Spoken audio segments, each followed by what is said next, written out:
लग रहे हो अभी तक भी। बहुत अच्छा, बहुत अच्छी मुरली रिवाइज की है, इसलिए खिले हुए दिख रहे हैं एकदम। और अच्छे पुरुषार्थियों की यही निशानी होती है कि ज्ञान सुनते, अभ्यास करते, उनकी सुस्ती टूट जाती है, खिल जाते हैं। ढीले पुरुषार्थी पुरुषार्थ करते लटक जाते हैं, योग में सो जाते हैं। तो आप सब अपने लिए ताली बजाओ भी, बहुत फ्रेश बैठे।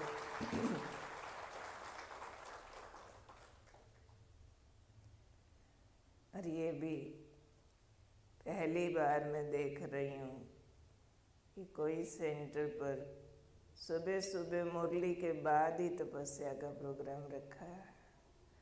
नहीं तो हर जगह 10, साढ़े 10 या 11 बजे से शुरू होता है, 1:30-2 बजे तक चलता है। और सुबह के उठे हुए इस समय तक ज़्यादातर भाई बहनें घर भागना चाहते हैं, पर आप लोग आराम से बैठे हो। ये भी हमें वंडर लग रहा है, क्योंकि हमारे चंडीगढ़ में तो सुबह 6 बजे मुरली शुरू होती है और 7 बजे सेंटर खाली हो जाता है। सब भाग जाते हैं। अर्ली भले बुला लो, लेकिन लेट तक रुकने में बहुतों की बहुत सारी लिमिटेशंस होती है, पर हर एक स्थान का अलग अलग होता है। अब हमें बात करनी है अंतिम समय के लिए तैयार रहना। अंतिम समय तो भाई बिगुल बजा रहा है, मैं आ गया, मैं आ गया। अब हमने उसको जवाब देना है कि तू आके देख ले, जो करना है कर ले। हम भी किसके लाल हैं, किसकी औलाद है, साधारण थोड़ी हैं। तो समय हमें आजमाएगा, हम समय को आजमाएंगे। हमने तो तैयारी ही इसी टाइम के लिए की है ना। तैयारी छोड़ो, हमने तो ये टाइम क्रिएट किया है अपनी अवस्था से। आप सबने सुना होगा कि ब्रह्मा बाबा न्यूज़पेपर पढ़ते थे, और जिस दिन न्यूज़ ऐसी आ जाती कि आज यहाँ लड़ाई हो गई, वहाँ झगड़ा हो गया, इन देशों के बीच में लड़ाई छिड़ गई, बॉम्ब लग गया, तो बाबा मालूम है क्या कहते थे? मेरे बच्चों की योग की अवस्था अच्छी है। जितना पुरुषार्थ में आग पकड़ेंगे, उतना विनाश आग पकड़ेगा। और जब कभी बाबा को समाचार मिलता चारों तरफ शांति है, दुनिया में कोई हंगामे हो ही नहीं रहे कहीं पर भी, तब बाबा कहते थे मेरे बच्चों का पुरुषार्थ ठंडा है। तो हम सब ने पुरुषार्थ ही किया है कि कलयुग जल्दी जल्दी विनाश हो जाए। अव्यक्त बाप दादा को बात करते आप लोगों ने सुना होगा। बाबा कभी कभी बच्चों को कहते हैं, बच्चे पूछते हैं बाबा विनाश कब होगा। बाप बच्चों से पूछते हैं, आप बच्चे कब तैयार होगे। फिर कभी कभी बाबा कहते हैं, बच्चे इतना ढीला पुरुषार्थ, क्या आपको तरस नहीं आता? भगत चिल्ला रहे हैं, दुखी अशांत आत्माएं दुख पा रही हैं। तो तरस आने का क्या मतलब है कि जल्दी जल्दी संपूर्ण बनो। ये है तरस का मतलब, ताकि हमारी संपूर्णता के इंतज़ार में विनाश रुका हुआ है। एक बार बाबा ने कहा था, आज वतन में बाबा के पास प्रकृति भी आई, साइंस वाले भी आए, और वो कहने लगे कि हम तो तैयार हैं विनाश के लिए, आप हमें हुक्म दो। बाबा कहते हुक्म दूं कैसे, मेरे बच्चे तैयार नहीं हैं।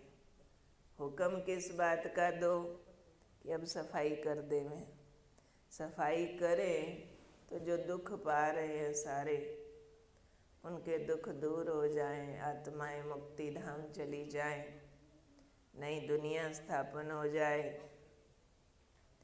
तो अब पहले तो ये बात अंदर पक्की कर लो कि इस दुनिया का कल्याण हमारे कारण से रुका हुआ है। स्वीकार होता है अंदर, स्वीकार होता है, क्योंकि ये विनाश कल्याण के लिए है। इसको अगर विनाश शब्द हटा दो तो ये सफाई है। कोई बिल्डिंग रियोंड हो गई, खंडहर हो गई, उसकी सफाई करना, गिरा के मलबा हटा देना अच्छा होता है कि बुरा होता है?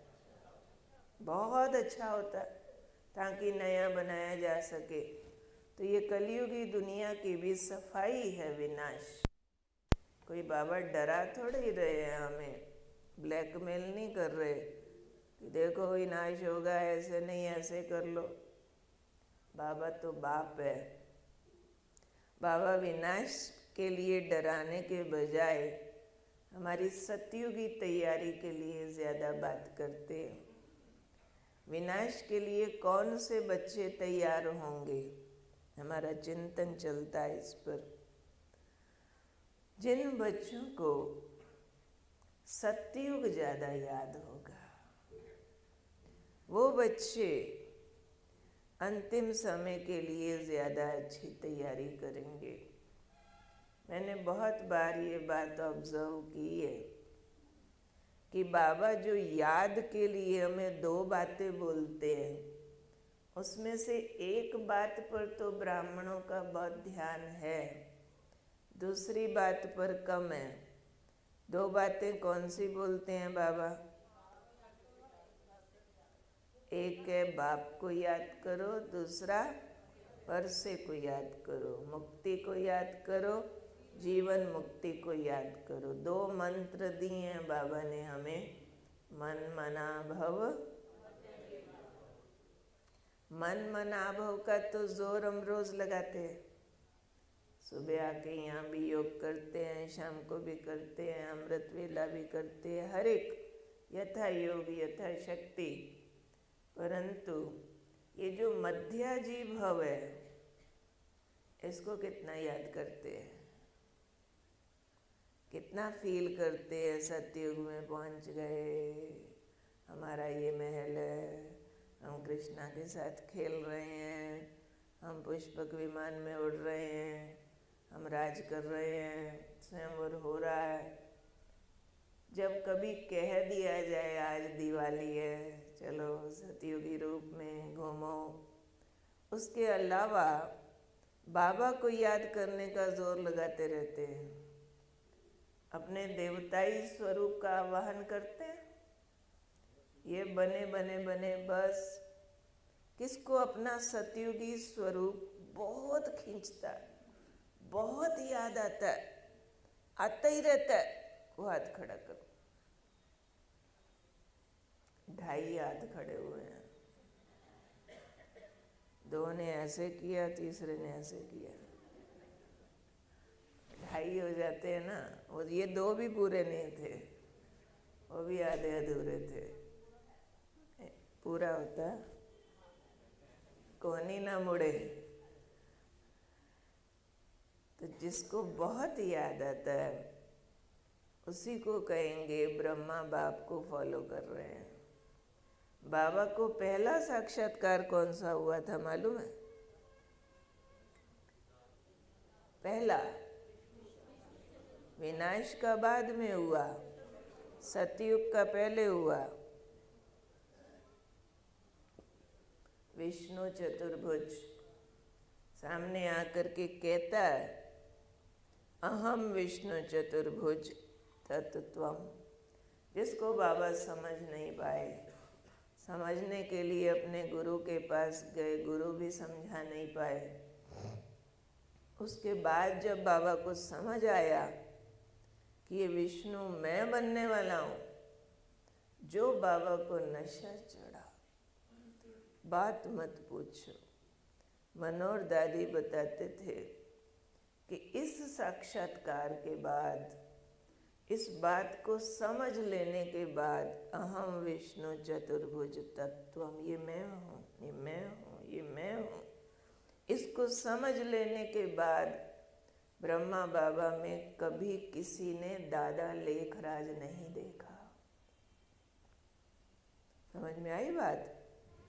यानी दादा लेखराज वाला life style A to Z सारा खत्म हो गया। हमने नारायण दादा की एक क्लास सुनी थी, उसमें नारायण दादा बता रहे थे कि बाबा को इतना नशा चढ़ता था अपने कृष्ण रूप का, उस नशे में बोलता बोलता बाबा गिर पड़ता था। अरे मैं विष्णु बनूंगा, मैं कृष्ण बनूंगा, मैं कृष्ण करते करते बाबा गिर जाता था। इतना खुशी का बाबा को नशा चढ़ता था। दादियाँ बताती हैं बाबा इतना उस स्वरूप में मगन हो गया था, जो अभी देखो ब्रह्मा, अभी देखो कृष्ण, कृष्ण को पकड़ने दौड़ो तो ब्रह्मा हाथ में आता है, छोड़ो तो फिर कृष्ण दिखाई देता है। एक बार तो बाबा संदली पे आके बैठे मुरली चलाने के लिए, और थोड़ी देर में उठ के घुटनों के बल चलने लगे। मैं विष्णु बनूंगा, मैं कृष्ण बनूंगा, मैं कृष्ण, और माताओं को कृष्ण दिखाई दे रहा है। वहां के पकड़ने के लिए दौड़ी, गोदी उठा लिया, उठाया तो बूढ़ा बाबा। ये क्या? बाबा उस मस्ती में चले गए थे, और उस मस्ती से बाहर निकलना बाबा को मुश्किल था। तो इसलिए जितना बाप को याद करना महत्वपूर्ण है, उतना वर्षे को याद करना महत्वपूर्ण है। हर एक अपने लिए एक सीट निश्चित कर लो सतयुग की, कि मुझे ये बनना है जाकर के। जैसे ही वो सीट निश्चित करेंगे, वो आपको खींचेगा और वैसे गुण धारण होंगे। क्यों बाबा ने कहा ये तुम्हारा लक्ष्य है, इस लक्ष्य को याद करो। लक्ष्य को याद करने से लक्षण आते हैं। बहुत से भाई बहने लंबा समय हुआ ज्ञान में चलते, परिवारों से अभी भी रिपोर्ट आती है कि अभी भी पैसे के लिए लड़ाई करते हैं, अभी भी सास बहू एक दूसरे को टॉन्ट करती हैं, अभी भी इनकी पैसे के लिए कोर्ट केस चलते हैं, अभी भी इनके बच्चों में बहुत मोह है, अभी भी इनका ये वाली कमी बाकी है। तो ध्यान जाता है ऐसा क्यों हुआ? क्योंकि ये वो ब्राह्मण है जिन्होंने लक्ष्य को कम याद किया है। बाबा को याद करने का जोर लगाते हैं, उसमें भी उतना सफल इसीलिए नहीं हो पाते कि बाप को याद करूं करके बनना क्या है और लेना क्या है, ये बुद्धि में स्पष्ट नहीं है। क्योंकि लक्ष्य से लक्षण आते हैं। जैसा लक्ष्य होगा लक्षण अपने आप आ जाएंगे। जैसे कोई डॉक्टर बनना चाहता, अब उसने MBBS में एडमिशन ले लिया। पहला दिन 2 बच्चे जाकर के क्लास में बैठे, मेडिकल की पढ़ाई पढ़ रहे हैं। अब एक जो पढ़ाई पढ़ रहा है वो सोच रहा है, आहा ये पढ़ा रहे हैं, वाह भाई वाह, डॉक्टर बनूंगा। समझ ज़्यादा नहीं आ रहा क्या पढ़ा रहे हैं, क्योंकि नई नई पढ़ाई पढ़ रहा है। डॉक्टर बनूंगा, क्लिनिक खोलूंगा, इतने पेशेंट्स की सेवा करूंगा, इतना पैसा कमाऊंगा, इतना नाम कमाऊंगा, भारत का सबसे बड़ा डॉक्टर बनूंगा। ऐसा सोच भी रहा है, पढ़ भी रहा है। पहला दिन है। दूसरा जो उसके साथ में बैठा हुआ है कहता समझ तो कुछ आ नहीं रहा है, ये प्रोफेसर साहब क्या पढ़ाए जा रहे हैं। मेरे को लगता है मैं डॉक्टर बन तो नहीं सकूंगा, मेरे डैडी का कपड़े का बिजनेस है, मैं उस कपड़े की दुकान थोड़ी और बड़ी कर लूँगा, थोड़ी और बड़ी, तो मैं ना इंडिया का नंबर 1 कपड़े का व्यापारी बनूंगा। पढ़ दोनों रहे हैं। एक मन में सोच रहा है नंबर 1 डॉक्टर, एक सोच रहा है नंबर 1 कपड़े का व्यापारी। पढ़ाई दोनों डॉक्टरी की कर रहे हैं। कौन फेल होगा, कौन पास होगा? मुश्किल दोनों को लग रहा है। पहले वाला टॉप करेगा ही करेगा, और दूसरे वाला चाहे पिछले मार्क्स कितने मर्जी अच्छे लेके आया हो, पर पढ़ते हुए देख रहा है मैं कपड़े का व्यापारी, तो पक्की बात है फेल होएगा ही होएगा। कपड़े का व्यापारी बनेगा ही बनेगा। ऐसे ही कोई ब्राह्मण मुरली सुनते हुए सोच रहे हैं आज तो फलानी दुकान का सौदा करना, आज तो उससे प्लॉट ले लेना, कल देरानी ने ऐसे बोला था आज उसको ऐसे बोलना, बेटे की ये वाली जॉब तो लगी नहीं, उस जॉब के लिए चलो दीदी से बात करती हूँ, मुरली के बाद भोग लगवाती हूँ, जॉब लग जाए बेटे की तो बस फिर तो मधुबन में समर्पित हो जाऊंगी। ना बाबा याद आ रहा, ना देवता बनना याद आ रहा। पॉइंट मुरली के 4 याद कर लिए, 4 लोगों को सुना भी दिए, लेकिन उसके आगे और पीछे का लक्ष्य अभी लौकिक गृहस्थियों का चल रहा है। गृहस्थियों की मुरादों और कामनाओं के लिए भोग लगवाए जा रहे हैं, उन्हीं मुरादों कामनाओं के लिए योग लगाए जा रहे हैं। बहुत आजकल इस तरह के चलीसे रखते हैं भोले ब्राह्मण जी, मैंने फलानी बात के लिए 40 दिन का योग रखा है। कोई और माता जी बहन जी उनको अनुभव सुना देती है, मैंने रखा था जी, मेरा तो काम हो गया, चल हम भी रख लेते, चल हम भी रख लेते।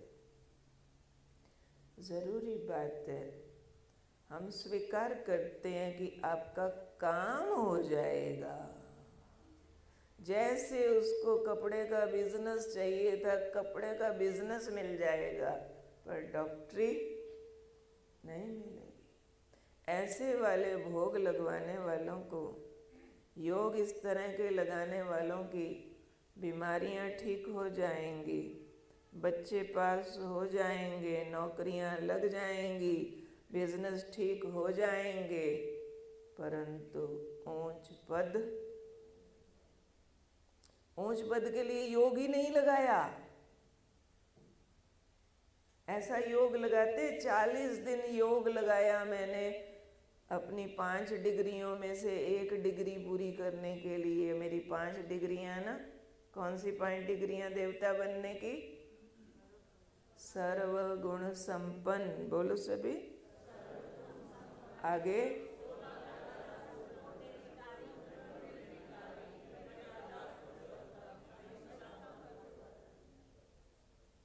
फिर इनमें से एक पर 40-40 दिन, 1 साल योग लगाएं।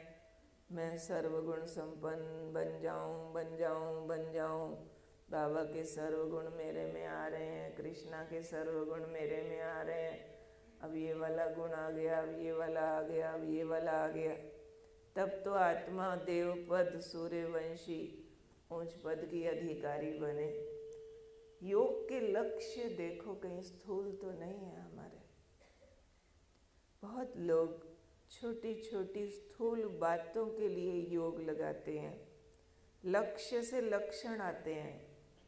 आजकल बहुत स्थानों पर हम जाते हैं तो बाबा के कमरे में बोतलों की लाइन लगी होती है जी, हम पानी चार्ज करके ले जाते हैं यहाँ से और अनुभव सुनाते हैं, फलाने को पिलाया ना, आईसीयू में था, ठीक हो गया, फलाने का तो बुखार उतर गया, फलाने की तो ये वाली बात ठीक हो गई, डिप्रेशन में था, मैंने जाके 1 ढक्कन अमृत पिलाया, ठीक हो गया।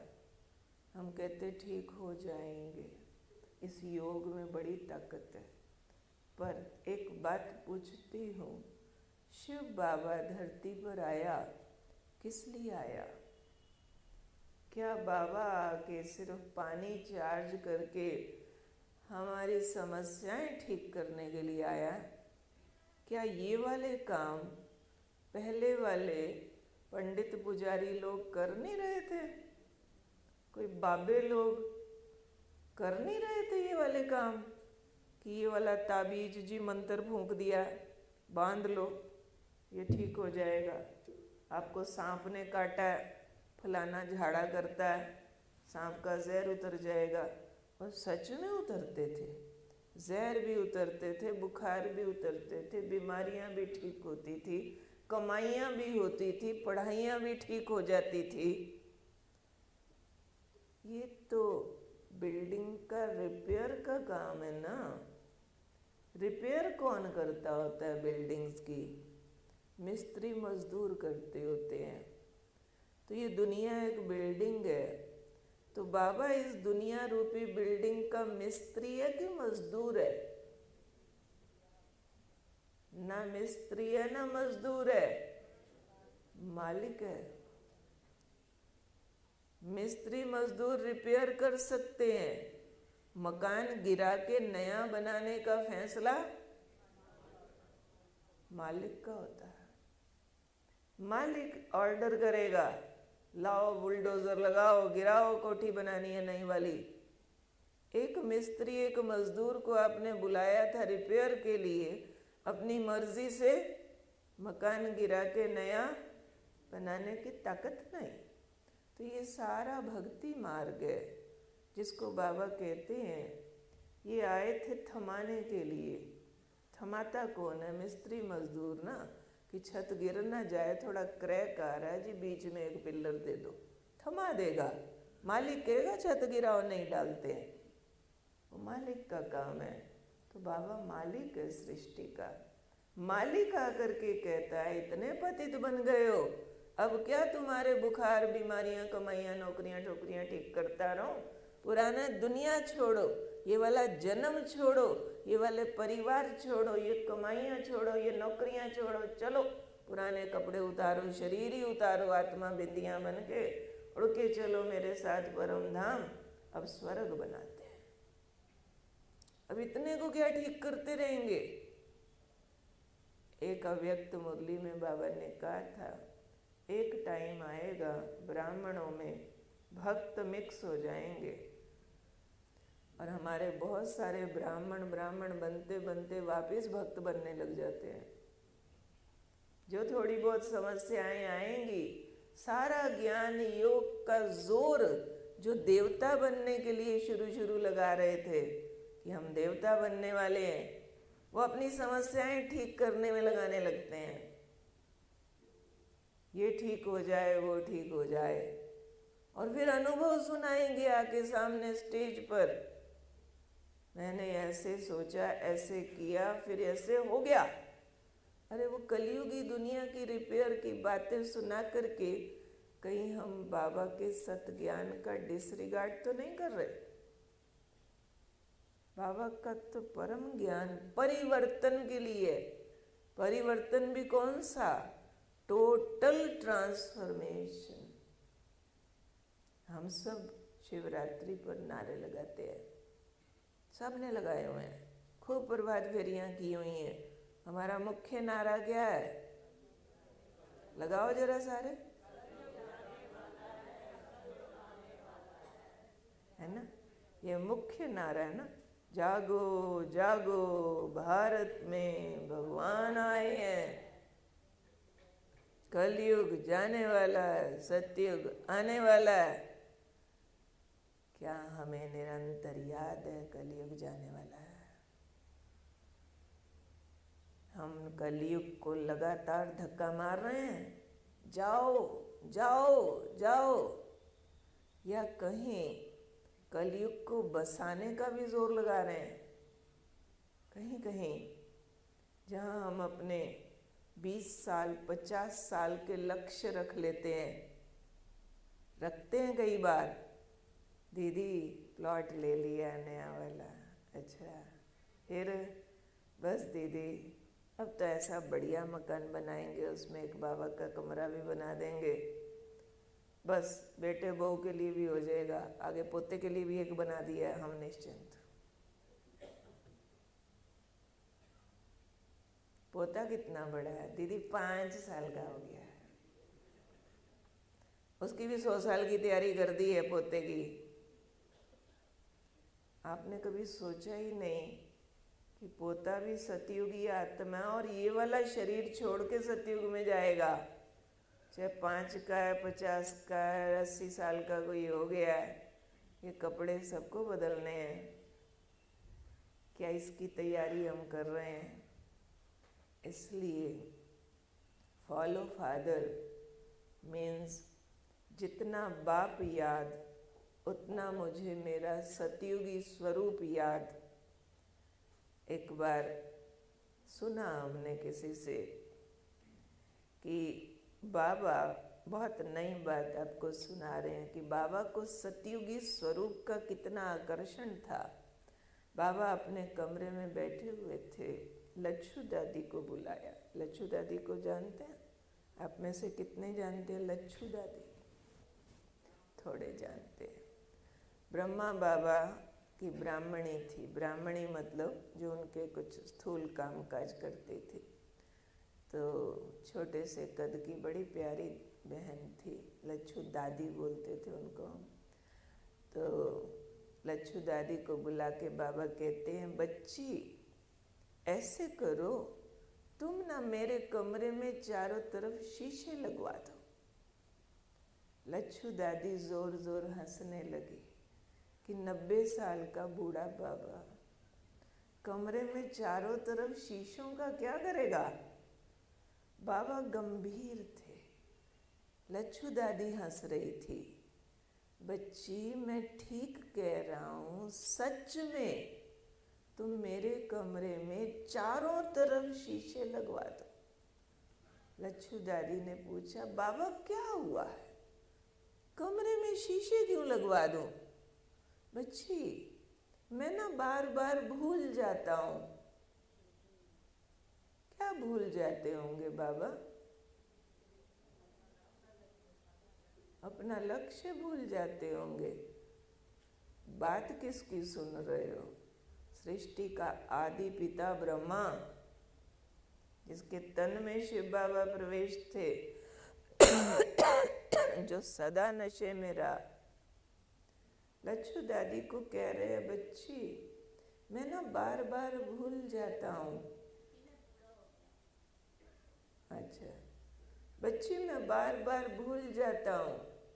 क्या भूलते होंगे ब्रह्मा बाबा? पुराने भाई जवाब दो। ब्रह्मा क्या भूलते होंगे? शिव बाबा का नंबर 1 मुरब्बी बच्चा सीरियसली कह रहे हैं, बच्ची मैं बार बार भूल जाता हूँ। क्या भूलते होंगे बहन बाबा? कि मैं 90 साल का बूढ़ा हूँ। परंतु बाबा यही कहते, बच्ची मैं बार बार भूल जाता हूँ कि ये वाला बूढ़ा शरीर अभी लगा हुआ है। इसके बजाय मैं बार बार अपने को छोटा बच्चा मिचनू कृष्ण समझ बैठता हूँ और वैसी हरकतें करने लग जाता हूँ। अब बताओ बच्ची, इस बूढ़े शरीर में मैं कृष्ण वाली हरकतें करूं, अच्छा तो नहीं लगेगा ना। इसलिए तुम शीशे लगवाओ तो मुझे दिखता रहे कि अभी बूढ़ा शरीर है, अभी कृष्ण बना नहीं हूं, बनूंगा। बाबा को तो कृष्ण रूप भूलना मुश्किल था, और हम सबका क्या हाल है? हम सबका क्या हाल है? बाबा को वो नया स्वरूप भूलना मुश्किल। शीशे लगवाओ तो याद रहे बूढ़ा हूं, अभी बच्चा बना नहीं हूं। और हम सबका क्या हाल है? हम उसी बाप के बच्चे हैं। फॉलो फादर करना है तो हम भी अपना अपना स्वरूप आज सेलेक्ट कर लें। कम से कम इतना ज़रूर सेलेक्ट कर लें कि मुझे मेल बनना है या फीमेल बनना है, ये भी चूज करना पड़ेगा ना। कितनी माताएं लक्ष्मी नहीं नारायण बनना चाहती हैं, वो हाथ खड़ा करो।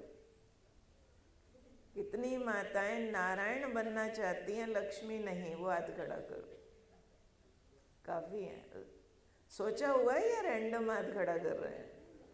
अच्छा, कितने भाई लक्ष्मी बनना चाहते हैं? एक तो है, एक तो है सवाल। एक जगह हमने हाथ खड़ा करवाया था, 8-10 भाई निकले जो लक्ष्मी बनना चाहते हैं। माताएं तो बहुत थी जो नारायण बनना चाहती है। जो बनना है आज चूज कर लो। मैंने ये बनना, इतने नंबर का बनना, और बार बार उस स्वरूप में प्रवेश हो जाओ। वही बन करके स्वर्णिम संसार में घूमते रहो।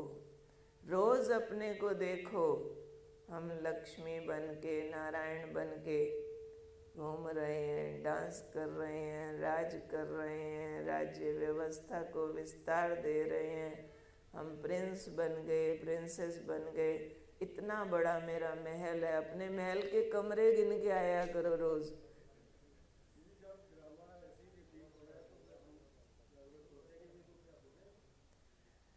बहुत अच्छा क्वेश्चन है मेरे भाई का, मीठा सवाल है। कहते जबकि ड्रामा ऐसे ही रिपीट होना है और हम सोचेंगे ज़्यादा बड़ी बात क्या हो जाएगा, तो ये भी तो रिपीट होगा ना। आपने कल पहले सोचा होगा तो अब सोचोगे, कल पहले भी नहीं सोचा होगा तो अब भी नहीं सोचोगे। कल पहले सोचा होगा राजा राजा राजा, और देखो भाई बनेंगे तो सोचने से। हाँ, ये पूछ सकते हो कल पहले मैंने सोचा था कि नहीं, तो मैं आपके लिए कहती हूँ आपने सोचा भी था और बने भी थे। इसलिए अच्छा क्वेश्चन पूछा है। तो हम सबको कर्म से फल लेना है, बिना कर्म के फल नहीं है। अगर कल पहले नहीं सोचा था, छोटा पद पाया था, तो वो भी लिंक है। जैसा किया था वैसा मिला था, और अभी जैसा करेंगे वैसा मिलेगा। क्योंकि जैसी स्मृति वैसी स्थिति। स्मृतियाँ स्थिति को लीड करती हैं, लक्ष्य से लक्षण आते हैं। ये लक्ष्य और लक्षण वाली बात मेरे अंदर गड़ी हुई है, क्योंकि खुद अव्यक्त बाप दादा से मुझे ये वरदान सामने मिला था। मैं अव्यक्त बाप दादा से 3 बार पर्सनल मिली, और तीसरी बार जब मिलना था तब तक लौकिक में रहते थे, बंधन था बहुत कड़ा। दूसरी बार, तीसरी बार नहीं, दूसरी बार जब बाप दादा से मिले तो हमारे सेंटर के दीदी सबको मिलाते थे। तो सेंटर पर रहने वाली 2-3 बहनें मेरे से आगे थी, जिनका परिचय हमारे सेंटर की दीदी बाबा से करा रही थी। उन्होंने साड़ी पहनी थी। उस दिन बाबा मिलन के लिए हमने भी साड़ी पहनी थी। घर से बंधन बहुत था, सेंटर पर रहने की परमिशन नहीं थी, बहुत कड़ा बंधन था। तो उन दोनों को, तीनों को बाबा ने वरदान दिया। और जैसे मैं सामने आई, मेरे लिए उन दीदी ने परिचय नहीं कराया। बाबा ने पूछा, अच्छा ये भी सेंटर पर रहती है क्या? उनके लिए नहीं पूछा, क्योंकि वो रहती थी ऑलरेडी और मैं नहीं रहती थी। ये भी सेंटर पर रहती है क्या? मैं कहा नहीं बाबा। बाबा ने मेरा हाथ पकड़कर बहुत गहरी दृष्टि दी, और दृष्टि देकर बाबा बोले, अच्छा बच्ची, लक्ष्य तो यही है ना? मैंने कहा जी बाबा। फिर बाबा का वरदान आया, अच्छा बच्ची, जैसा लक्ष्य है वैसे लक्षण आ ही जाएंगे, और तुम्हारे लक्षणों से दुनिया समझ जाएगी कि तुम्हारा लक्ष्य क्या है। ये बाबा का वरदान था, और उस वरदान को हमने अक्षर अक्षर सिद्ध होते देखा। उसके बाद इतना कड़ा बंधन होते हुए भी मैंने जब जब चाहा मैं सेंटर पर जाऊं और सेवा करूं। वो लोग मुंह से बहुत कुछ बोलते थे, लेकिन प्रैक्टिकल रोकने की ताकत कभी नहीं उनकी पड़ी। किसी भी सेवा से, किसी भी बात से व्यवहारिक रूप से रोक नहीं पाए। मुंह से बोलते रहते थे, तेरी शादी तो करके रहेंगे, सेंटर पर तो मर के भी नहीं जाने देंगे। मैं झगड़ा नहीं करती थी, मैं कहती थी शादी करोगे, कर लो, लाओ, कौन से लड़के हैं मेरे से शादी करने वाले, बात तो मैं करूँगी।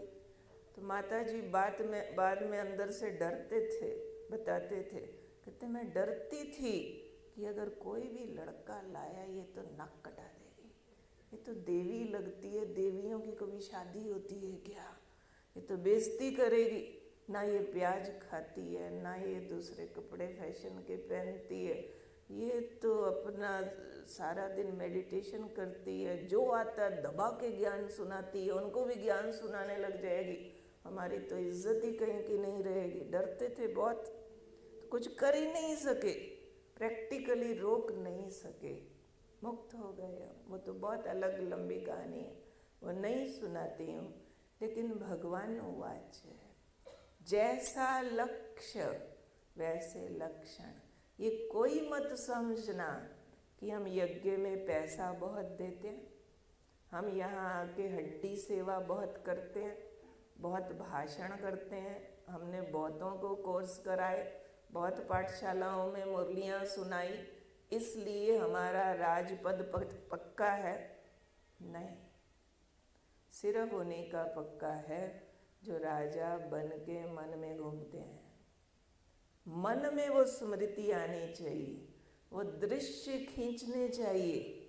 जब तक वो दृश्य खींचेगा नहीं, तब तक वो सही वाले लक्षण नहीं आएंगे, तब तक ये सेवाएं भी अनजाने में अभिमान पैदा कर देंगी। वहारे मैं कहीं अंदर ज़्यादा बजेगा, वह बाबा के बजाय विनम्रता कहाँ खत्म हो गई मालूम नहीं पड़ेगा। अपने ज्ञान में चलने के साल गिनते रह जाएंगे और अपना लगाया हुआ धन और की हुई सेवाओं के गाने गाते रह जाएंगे औरों के आगे, मैंने ये कर दिया, मैंने वो कर दिया।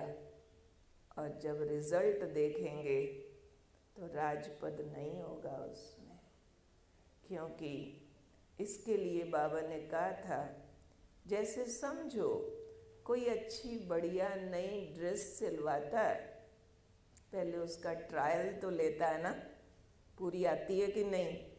ट्रायल ना लेवे और फाइनल जब पहनने लगे तो बटन ही बंद ना होवे तो क्या करेगा, उसकी तो सारी शान मिट्टी में मिल जाएगी।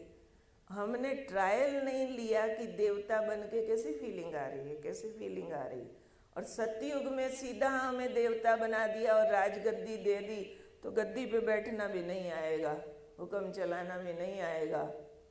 जैसे एक राजा की रानी का बताते हैं कि एक राजा की 2 रानियां थी। एक रानी थी जो राजकुमारी से रानी बनी थी, राजकुमारी से शादी की थी। दूसरा राजा अपनी दासी पर मोहित हो गया था, एक दासी से शादी की थी। अब बन तो गई दोनों रानियां। अब जो दासी से रानी बनी थी उसको रानी बनना ही नहीं आया। कैसे रानी बन के चला जाता है। राजा विदेश जाने लगा, दोनों रानियों से पूछने लगा, आपके लिए क्या लेकर आऊं। जो राजकुमारी से रानी बनी थी वो कहती है, महाराज 7 समंदर पार आप जाएंगे, वहाँ हमने सुना है एक कंठी वाला तोता होता है फलाने ऋषि के पास, जो राम राम बोलता है। मेरे लिए सोने के पिंजरे में वो कंठी वाला तोता ले आइएगा। जो दासी से रानी बनी थी उससे पूछा, तुम्हारे लिए क्या लाऊं। वो कहती है, मेरे लिए हरे रंग की चूड़ियां और गुलाबी रिबन ले आना।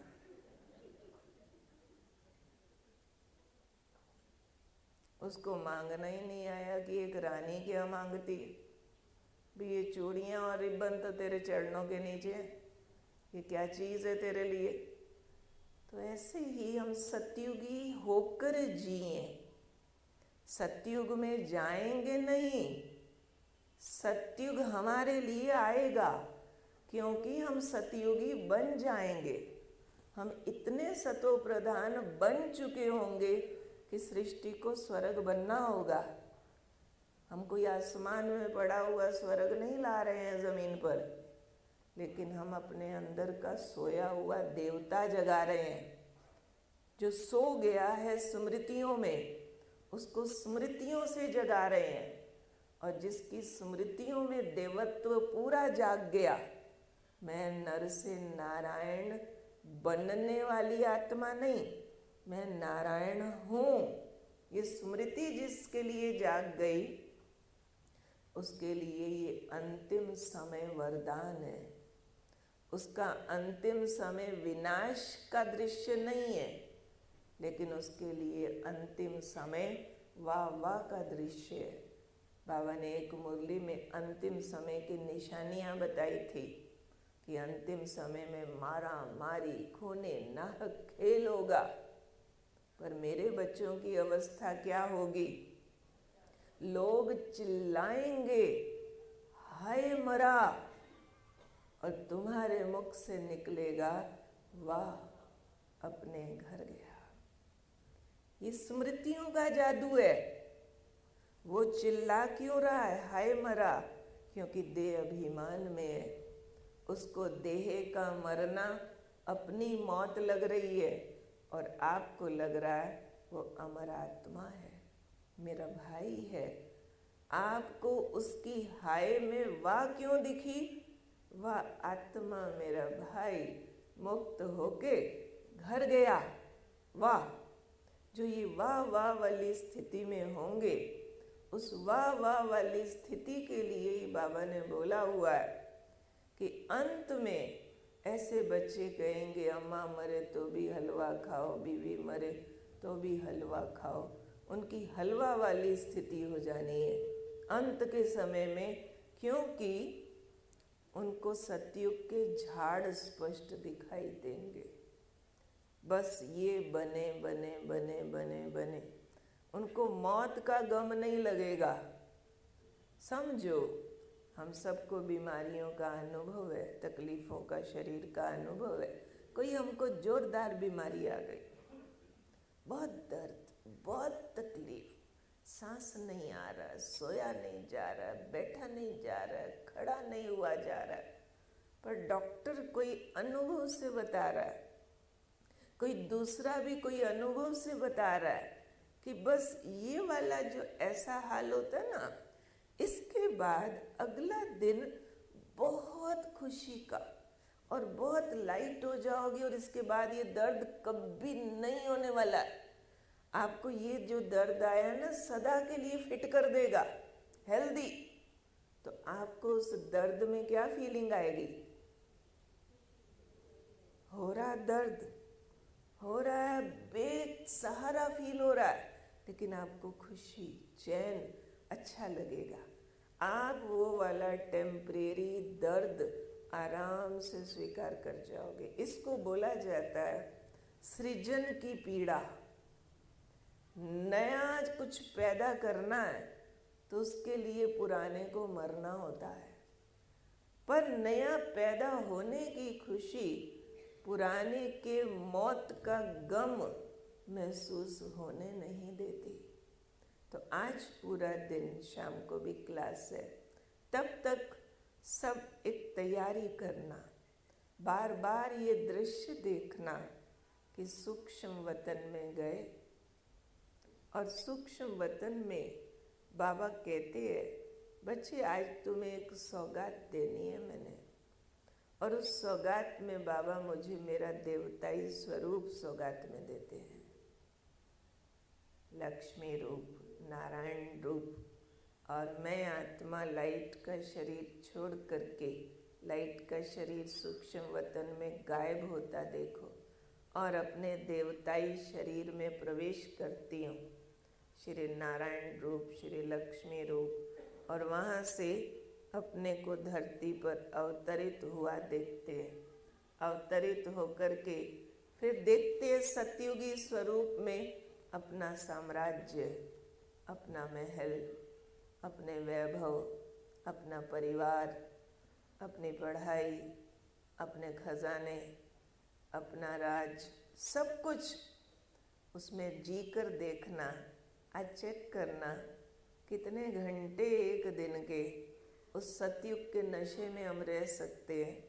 क्योंकि बाबा ने अक्सर मुरली में कहा हुआ है, ये साकार मुरली में आप सुनते होंगे, कि जैसे कोई पुराने मकान में रहता हो और उसका नया मकान बन रहा हो। आप में से भी कईयों को नया मकान बनाने का अनुभव होगा। किस किस को नया मकान बनाने का अनुभव है? जिन जिन के मकान नए बने लंबे हाथ खड़े कर। ये अनुभव सबको होगा कि 1, 2, 3, 4 साल जितना टाइम वो मकान बनता रहता है, उतना टाइम क्या हाल होता है, स्मृतियों का क्या हाल होता है। पुराना घर तो सूझता ही नहीं है। नए के कमरे, नए की डेकोरेशन, नए का फर्नीचर, नए की तैयारियां वही दिखती रहती हैं। पुराने के तो चाहे नलके भी उखाड़ के नए में लगा दें, पुराने की छत भी टपक रही हो, दरवाजे टूटे हों, कहेंगे ठीक करा लो ना भाई, अब क्या ठीक कराना, अब तो नए में जा रहे हैं, नए में जा रहे हैं। भी पुराने टूटे बेड पे सोए पड़े हो, 6 महीने की बात है, अपना तो नया बन गया, देखते रह जाओगे। वैसे एक दिन टूटे बेड पे सोना पड़े, कितना माइंड होगा। कहीं कोई आपको गेस्ट बुलाए अपने घर और टूटा बेड दे दे, बड़ा माइंड होगा। टूटी छत दे दे, और अपने की अगर वो टूटी बेड, टूटा छत, नहीं नया बन रहा है, नहीं नया बन रहा है। अरे चल के देखो। मेरे को तो इतने अनगिनत लोग याद हैं जो अपने बनते मकान में जबरदस्ती ले जाते हैं। देखो दीदी यहाँ देखो, हमें कुछ नहीं दिख रहा होता, हमें तो मलबे दिख रहे होते हैं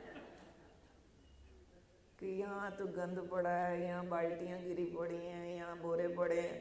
उनको दिख रहा होता है, दीदी ये ड्राइंग रूम बनेगा, दीदी यहाँ बड़ी किचन बनेगी।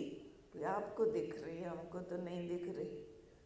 तो ये जैसे नया मकान दिखता है, ऐसे बाबा कहते हैं अपना सतयुग दिखना चाहिए। आज सारे अपने सतयुग का महल माप के आना। जितना बुद्धि से अभी डिसाइड कर लोगे ना, उतना बड़ा मिलेगा।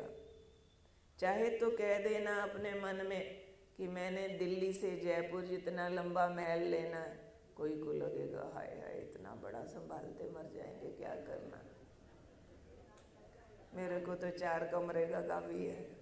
यहाँ 2 कमरे वाले में रहते हैं, 4 कमरे से भी जितना पुरुषार्थ किया होगा ना, उतना मन में महल डिसाइड करेंगे। जैसे लौकिक में भी जिसका जितना बजट होता है उतना मकान प्लान करते हैं। अगर बजट उनका कम है तो वो कहेंगे लो भाई एक फ्लैट खरीद लेते हैं। बजट बड़ा लंबा चौड़ा, कहेंगे फ्लैट क्यों, ले आओ 4-8 मरले की कोठी तो बना ही लो।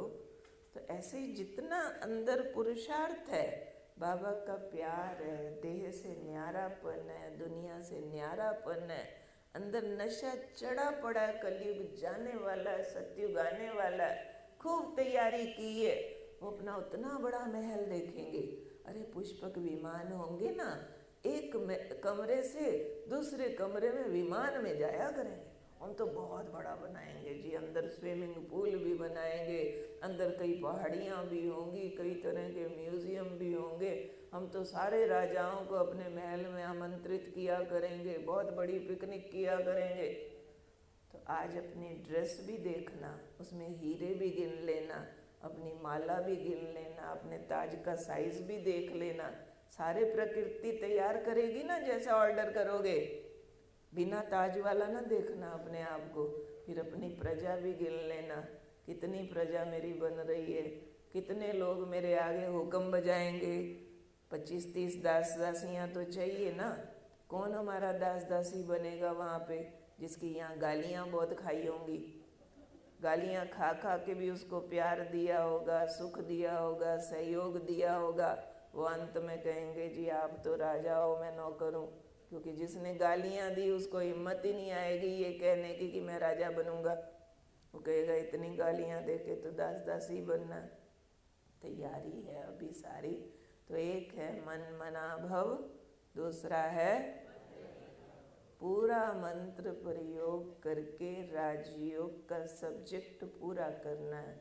देह सहित देह के सब संबंधों को, देह के सब धर्मों को भूल अपने को आत्मा समझ मुझ एक बाप को याद कर और वर्षे को याद कर। अगर सतयुगी स्वरूप याद करेंगे तो यहाँ के संबंध भूलेंगे, नहीं तो लौकिक संबंधों से मोह निकालना खाला जी का घर नहीं है। अटका रहता है कहाँ न कहाँ, घूम फिर के वो मोह अटका रहता है। कल की मुरली में भी बाबा ने कहा इतना मोह होता है, बच्चे को सारी प्रॉपर्टी दे जाते हो, चाहे माँ को पूछे ना पूछे। बच्चों में मोह अटक जाता है, प्राण अटक जाते हैं। बाबा छूट जाएगा, बच्चा चाहे विकारी हो, कलियुगी हो, आसुरी संस्कारों वाला हो, लेकिन बुद्धि वहाँ अटक जाएगी मेरा मेरा करके।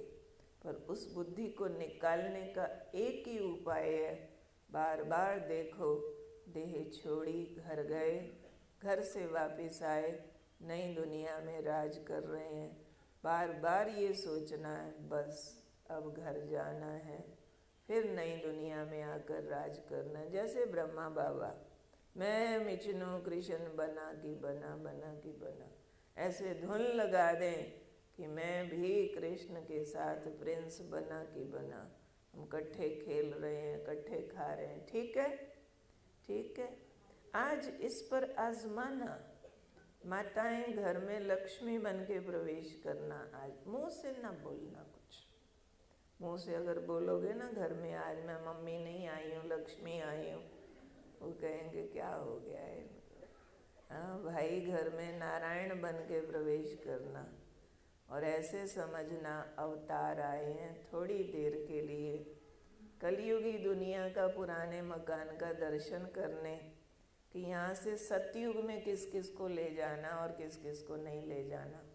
हर आत्मा को स्टैंप लगानी है ना कि ये सतयुगी है, ये नहीं है, ये संगम युगी है तो सतयुगी बनेगा, ये द्वापर युगी है, ये कलयुगी है, ये त्रेता युगी है। मुँह से ऐसी बातें नहीं बोली जाती, बस ध्यान रखना। मन में ठीक स्मृतियाँ धारण करो, जिसको बाबा कहते हैं बच्चे लंगर उठा लो। अब कलयुगी दुनिया से लंगर उठाओ, विनाश होना नहीं है। मेरे लिए तो हो गया, मेरे लिए तो हो गया। ये कलयुगी दुनिया अब मेरे किसी काम की नहीं। बाबा ने पीछे एक दिन साकार मुरली में कहा था, बच्चे तुम मौत की अवस्था में रहो, शंकर वाली स्थिति में रहो। ब्लू बॉडी, जीते जी मर गए, जियोंदे मर जाओ, living dead. Blue body means bodiless state of mind, अशरीरी। इस अवस्था में रहो जैसे हम यहाँ नहीं हैं, अवतार आए हैं संदेश देने, कुछ निमित्त मात्र निभाने। जितने निभाने मात्र के कर्म है उतने करो। कलयुग को बसाने के कर्म करना बंद करो। कलयुग बस जाए, बस दीदी किसी भी तरह से बेटे का ये ठीक हो जाए।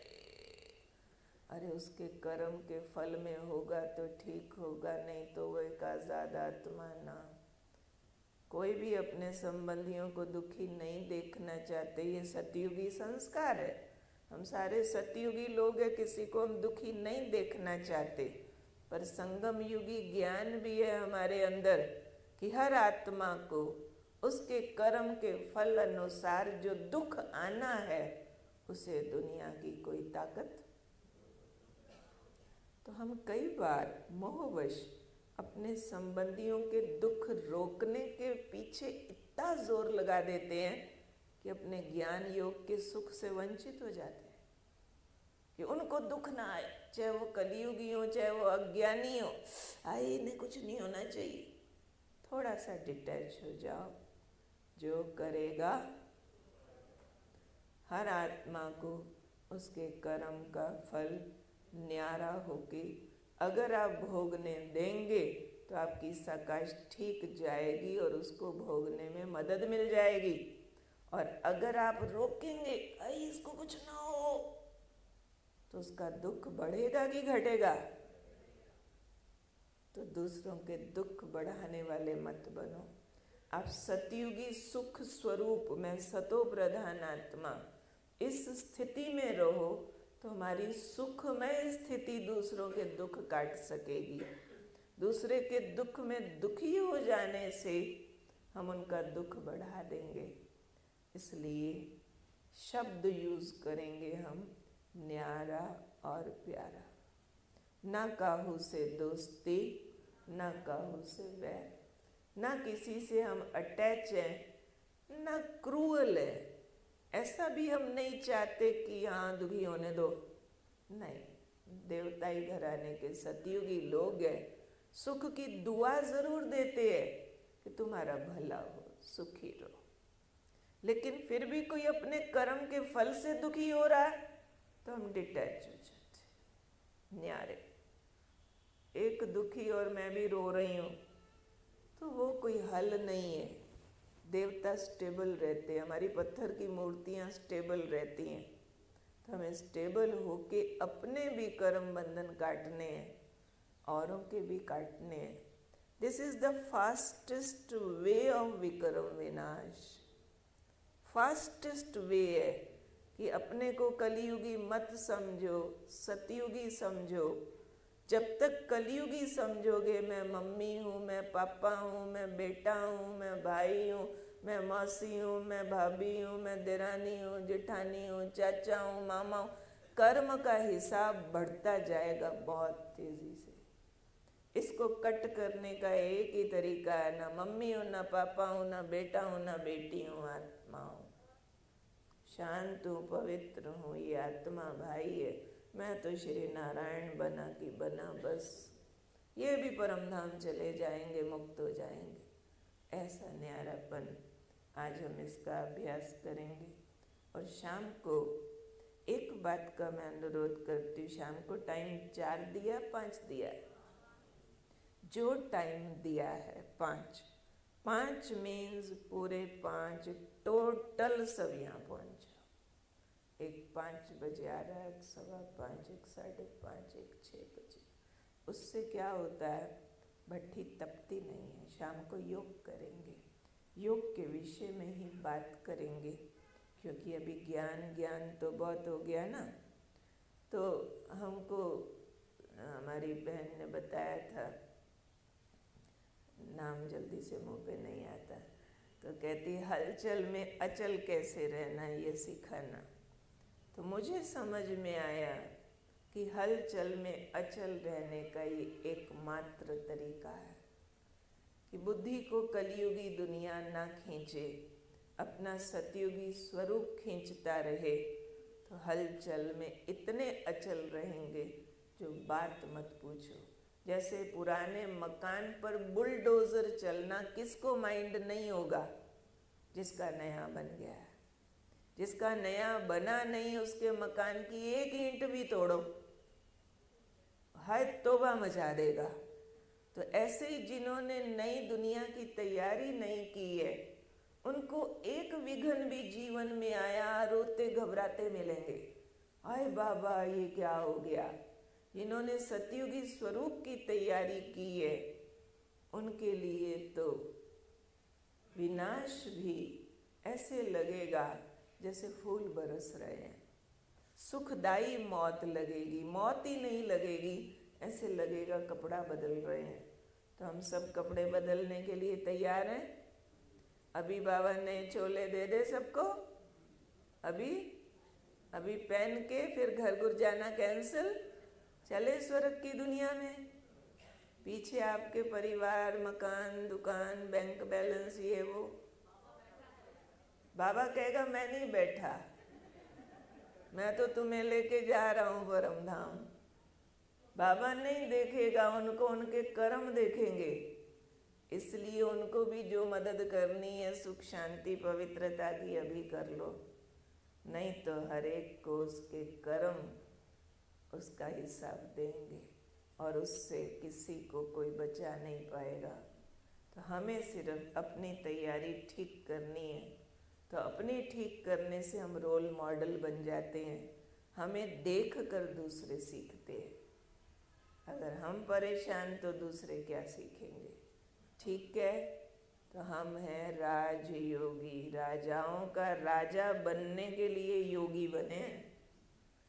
हम फक्कड़ योगी नहीं हैं, जंगल जाने लिए योगी नहीं बने हैं।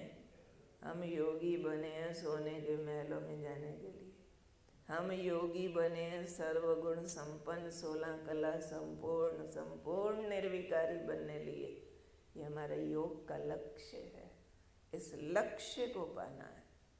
तो फिर योग के लिए कैसे फरिश्ता स्वरूप स्थिति, कैसे अशरीरी स्थिति धारण करनी है, वो हम शाम को बात करेंगे। अभी चलो 5 मिनट के लिए कोई सतयुगी गीत लगाओ। सिर्फ डांस की फीलिंग नहीं, हर एक ये फीलिंग लो कि प्रिंस प्रिंसेस बनके यहाँ से गायब होके पहुँच गए सतयुगी दुनिया में। थोड़ा सीधे बैठे।